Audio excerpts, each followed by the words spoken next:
दो बातें मैं अपने देश के किसानों से कहूंगा, बाकी तो राजनीतिक लोग हैं, सब प्रबुद्ध हैं। स्वामीनाथन कमेटी की रिपोर्ट में सबसे महत्वपूर्ण अंश मालूम क्या है? मुझे पता नहीं, क्योंकि मेरा किसान बहुत भोला है। वो 90% किसान ने स्वामीनाथन 90 के 99% किसान ने स्वामीनाथन की रिपोर्ट नहीं पढ़ी। अंग्रेजी में रिपोर्ट हमारी समझ में नहीं आ रही, किसान क्या पढ़ेगा? एक फाइनेंस बिल तो मेरे ख्याल से 98% नेता नहीं पढ़ते, किसान को तो छोड़ ही दो। हम भी जब बजट कवर करते थे पार्लियामेंट में, करीब 25 साल कवर किया, 20 साल, कागज ले आते थे, रख देते थे, खोल के नहीं देखते थे, जनता की रुचि की खबर बना देते थे। खैर, स्वामीनाथन का खेल भी समझ लीजिए, सरकार इनकी हो चाहे उनकी हो, स्वामीनाथन से भारत के किसान का भला तभी हो सकता है। उन्होंने 3 फार्मूले बताए प्रस्ताव में, अपने रिपोर्ट में।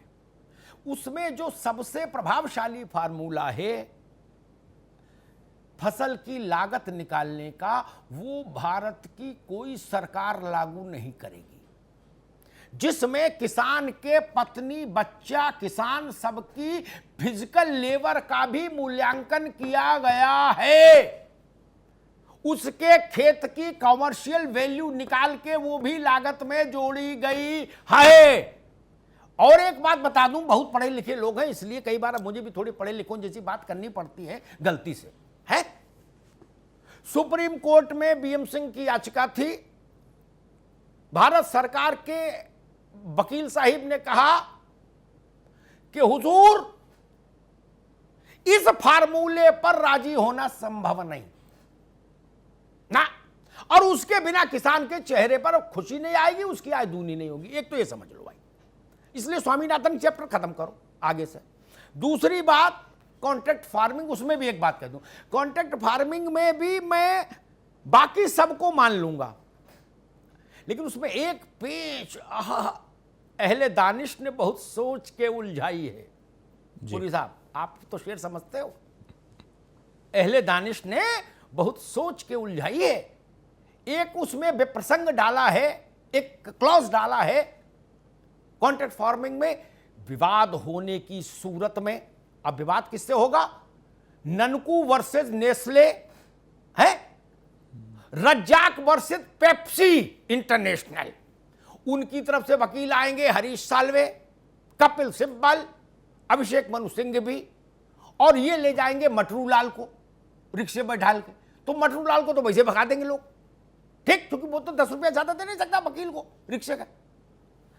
तो उसमें जिलाधिकारी की अदालत में मुकदमा चलेगा और जिलाधिकारी फैसला करेंगे। अब नेस्ले इंडिया और ननकू की लड़ाई में जिलाधिकारी ननकू के साथ खड़ा होगा, ये हम नहीं मान सकते। जो माने उनको मेरा प्रणाम। हमने सब देखे, सारे मौसम, इसलिए हम तो नहीं मान सकते, सरकार कोई हो। जो मान रहे उनकी अति आशावाद को मेरा दंडवत प्रणाम, साष्टांग प्रणाम। वो इसी मृग मरीचिका और दिवा स्वप्न में विचरते रहे। अरे उनका जीएम आ जाएगा तो मालूम क्या होगा? पुरी साहब, सच्ची बात कह दूं, कोई बुरा मत मानना, आप सब लोग सरकार में रहे हो, आगे भी रहोगे, बुरा मत मानना। वो इस जुगाड़ में लग जाएगा कलेक्टर कि मेरी साली है, उसको आप पेप्सी इंडिया में रखवा दो, कहीं है बाबू ही बनवा दो।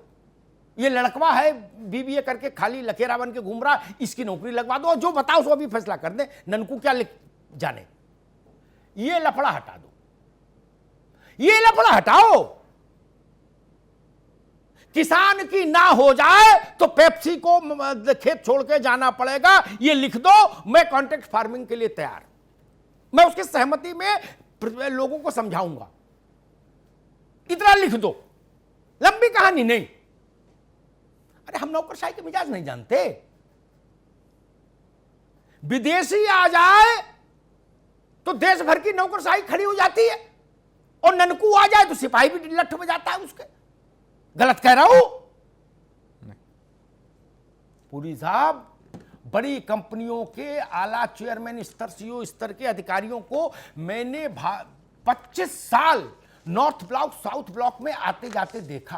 क्या बिछ जाते हैं लोग, बिछ जाते हैं उनके स्वागत में, बिछ जाते हैं क्या। और आप भी अपने साथ ननकू को ले जाके अंदर एंट्री करा दो तो मैं पत्रकारिता छोड़ दूं, साउथ ब्लॉक नॉर्थ ब्लॉक, तब लड़ाई कैसे समान होगी? पेप्सी का जितना बजट है उतना तो दुनिया के कई मुल्कों का बजट नहीं, साझा कर लो, जोड़ लो, तो उससे कासगंज के रफीक आलम लड़ लेंगे और मुरादाबाद के गुड्डन भैया लड़ लेंगे।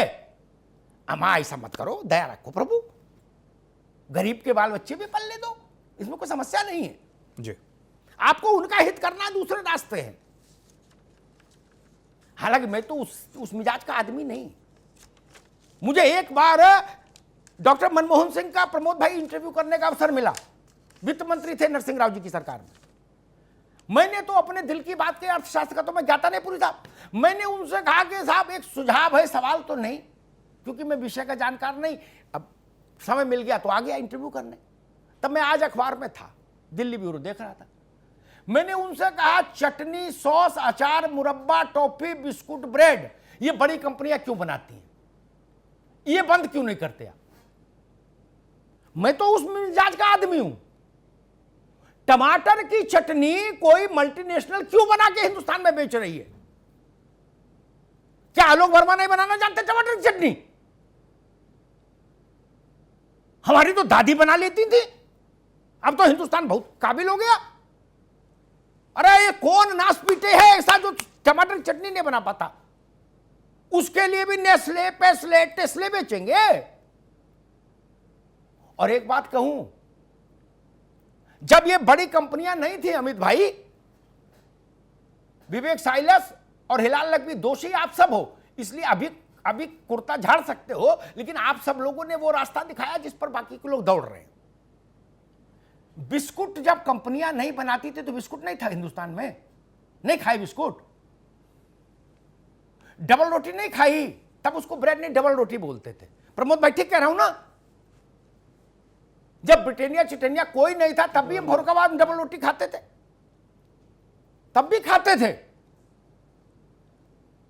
जब इंटरनेशनल लोग साबुन नहीं बनाते थे तो हम और प्रमोद भाई जिस इलाके से हैं, हमारे मोहल्ले में एक साबुन की फैक्ट्री थी।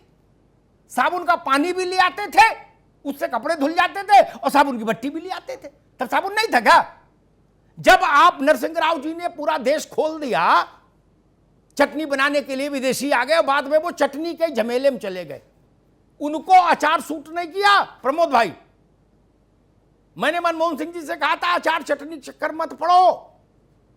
लखू भाई पाठक अचार वे बनाते थे, उन्हीं ने मुकदमा कर दिया उन पर, याद है ना? 30,000 कोर्ट में भारत के 30 दिन पहले के निवृत्त प्रधानमंत्री को स्टूल पर बैठना पड़ा एक मजिस्ट्रेट के सामने। मैं गवाह हूं। ऐसा अचार का झमेला हो गया। पुरी साहब समझ लो, 30 दिन पहले वो भारत के प्रधानमंत्री थे क्या? और हरकारा बुक क्या बोला मालूम?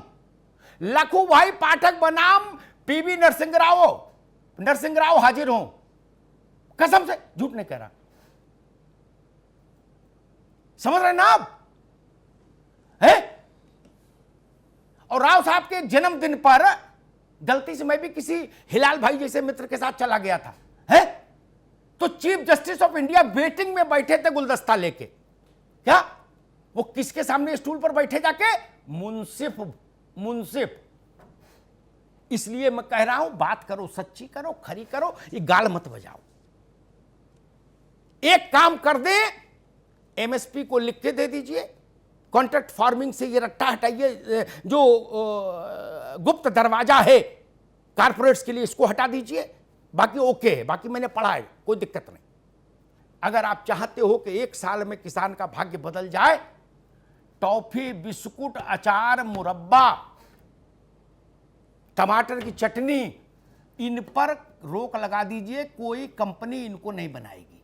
बिल्कुल। ये केवल गृह उद्योग के दायरे में रहेंगे। इनमें 5 लाख रुपए से ज्यादा का निवेश नहीं कर सकता कोई, करेगा तो जेल भेज दो। लोकल बने, लोकल भी नहीं बिके।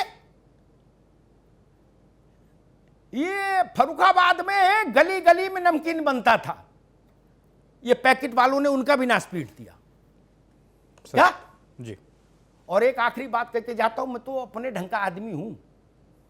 पुरी साहब, कौन ऐसा आदमी है उत्तर प्रदेश में, हम लोग बचपन में उनको कचरिया बोलते थे, आलू की चिप्स को। प्रमोद भाई कचरिया बोलते थे ना, है? थाली भर के तल के आते थे, कहीं जाते थे बुकनू डाल के। ये क्या लेज वालों ने हमको चिप्स खाना सिखाया है क्या? तमाशा है मुल्क है। लेज नहीं था तो हम चिप्स नहीं जानते थे बनाना और खाना।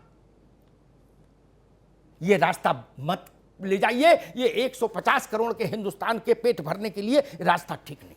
धन्यवाद।